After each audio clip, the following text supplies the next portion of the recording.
What is going on, community? What is going on, people of Earth? Welcome back to the Flash by Night channel.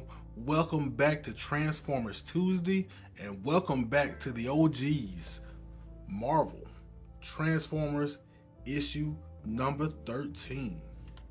So as a quick recap to issues number 1 through 12, we basically started off with the traditional Transformer storytelling. Transformers crash land on Earth 4 million years ago. The Ark wakes them up.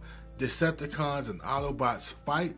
But around issue 5, we have a turn where Shockwave basically incapacitates the Autobots. He defeats the Autobots. He holds Optimus Prime hostage, and he also wrestles leadership of the Decepticons away from Megatron.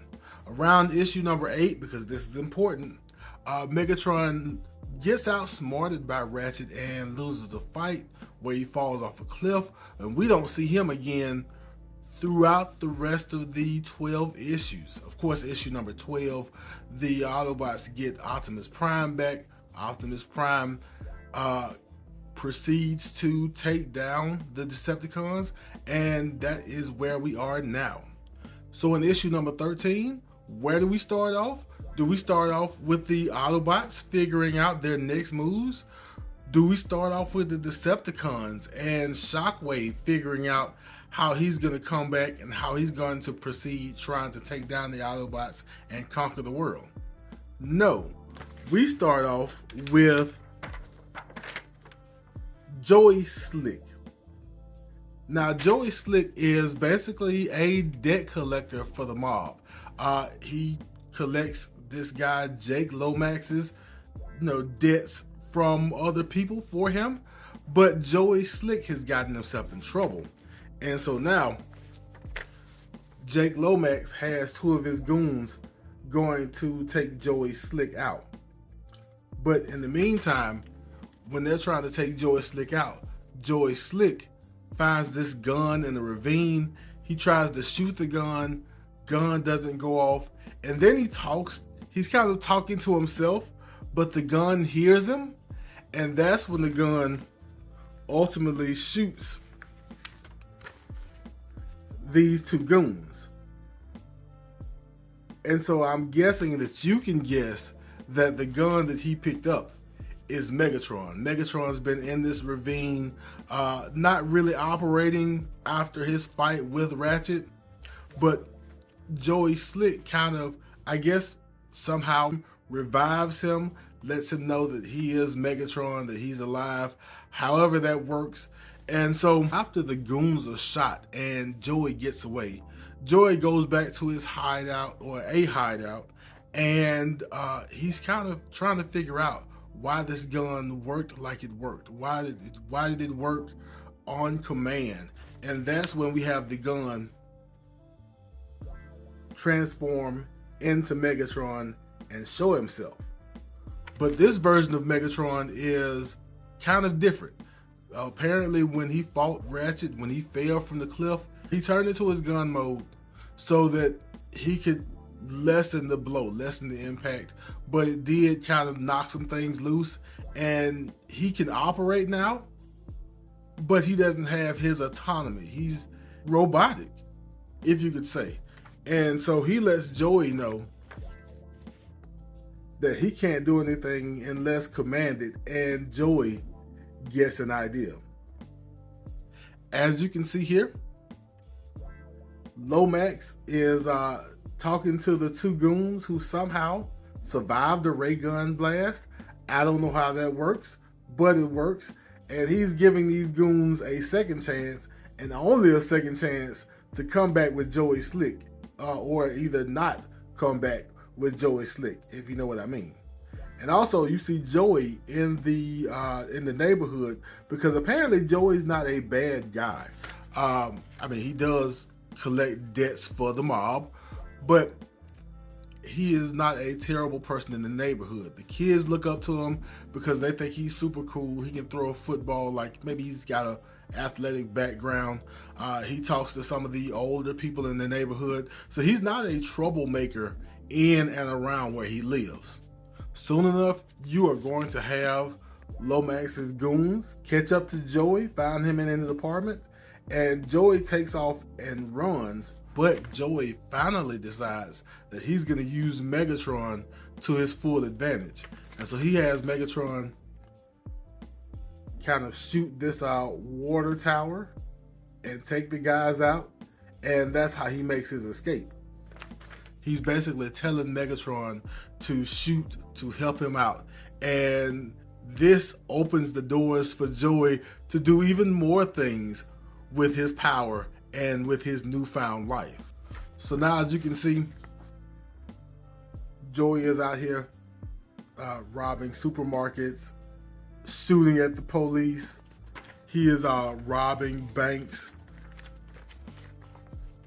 somehow taking on the National Guard. I question that a little bit, but it's a Transformers comic, so we'll let it slide. But he is basically out here using Megatron to his full advantage to better his life and his situation through shaky means. But all of this is coming at Joey just a little fast. He's got money, he's got cars, he's got women, he's got hangers on, but he's kind of feeling like they are not there for him. They're just there for what he has. And I think he's kind of starting to miss the simple life when he was just a debt collector. And there is no better example than when he goes back to the old neighborhood in his nice car with his money, and the older people who used to talk to him are now scared of him. They've heard that he is the guy on the loose with this super gun that's holding up banks. The kids who used to look up to him for being athletic now look up to him because he's a bank robber, and they want to do the same thing.